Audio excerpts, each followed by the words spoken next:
وإلا بغيتي نجاوبك بوضوح، اونفونتينو كان باغي الكوب دي موند تمشي للميريكان مباشرة.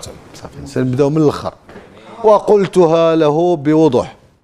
إخواني أخواتي، أسعد الله مساءكم بكل خير ومرحبا بكم معنا في حلقة جديدة.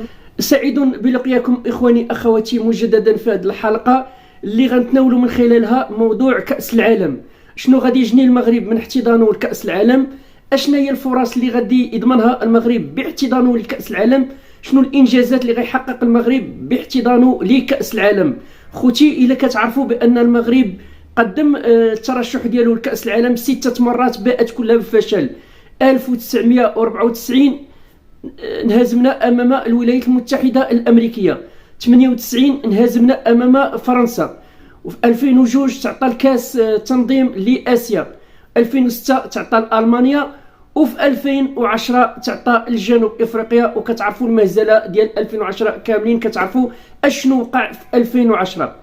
المغرب كان هو اول دوله عربيه وافريقيه كتوضع الترشح ديالها لكأس العالم، وكان ذلك سنه 1994 الى جانب البرازيل، امريكا والشيلي. وبعد ما سحبات الشيلي الترشح ديالها قبل التصويت، فازت الولايات المتحده الامريكيه ب 19 صوت مقابل 7 أصوات للمغرب. البرازيل انذاك حصلت على 2 الأصوات.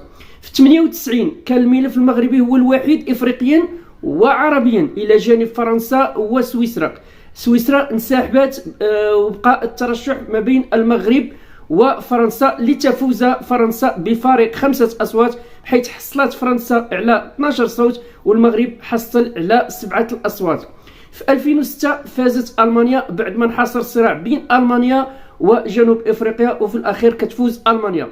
2010 خوتي كان الامل ديال المغرب كبير باش ينظم كأس العالم، حين حطينا واحد الملف كان قوي الى جانب 4 دول، وهي جنوب افريقيا، المغرب، مصر، تونس وليبيا.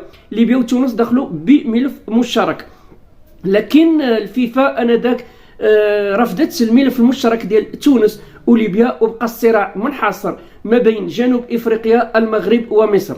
لكن في الاخير عرف التورط الرئيس السابق للفيفا جوزيف بلاتير والرئيس الجنوب افريقي نيلسون مانديلا اللي كان حاضر في القرعه، وكان حضر المهزله ديال التزوير، النتيجه ديال التصوير اللي كانت لصالح المغرب واللي آلت الى جنوب افريقيا بفعل فاعل، بحيث ان الملف ديال المغرب كان ملفا قويا، بحيث قدم فيه المغرب ملف التزم من خلاله ببناء 14 ملعب ب 12 مدينه اللي غتستضيف كاس نهائيات ديال كاس العالم. كما قلنا التزم المغرب باش غادي يوفر 14 ملعب في 12 بمواصفات عالميه من طبيعه الحال، ب 12 مدينه اللي غتحتضن الالعاب. وكذلك اعطى ملف قوي، ملف التحملات اللي من خلاله غادي يطور من خلالها المواصلات والطرق السياره والطرق السكك الحديديه، وخصص ميزانيه ضخمه تحدث في اكثر من 9 مليار دولار. كما قلنا للاسف هذا الدوره ديال 2010 عرفت تلاعبات كبيره ورشاوى ب 10 ملايير دولارات اللي تعطات اللجنه التنفيذيه للفيفا، حسب صحيفه التايمز البريطانيه اللي اعتبرت ان المغرب هو البلد الفائز بالتصويت، لكن بفعل فاعل آلت الامور الى جنوب افريقيا وتعطى تنظيم الكأس الجنوب افريقيا. لكن في الاخير كتنظم جنوب افريقيا بمعدل 14 صوت مقابل 10 اصوات للمغرب، اللي حقيقه المغرب كان هو الفائز، ولكن زورت النتيجه في حين ان الشقيقه مصر لم تحصل سوى على 0 نقطه. وحسب جريده ماركا الاسبانيه اقتنع الاتحاد الاسباني والبرتغالي بقوه الملف المغربي، وقرروا باش يترشحوا بملف مشترك مع المغرب بعد ما انسحبت اوكرانيا من الملف المشترك معهم بسبب الاحتيال والفساد وغسيل الاموال اللي تورط فيها رئيس الاتحاد الاوكراني، بحيث ان رئيس الاتحاد الاسباني والبرتغالي صرفوا النظر على ترشيح مشترك مع اوكرانيا، واقتنعوا بالملف المشترك مع المغرب اللي يصبح ثاني دوله افريقيه تنظم كاس العالم بعد جنوب افريقيا، وثاني دوله عربيه بعد قطر.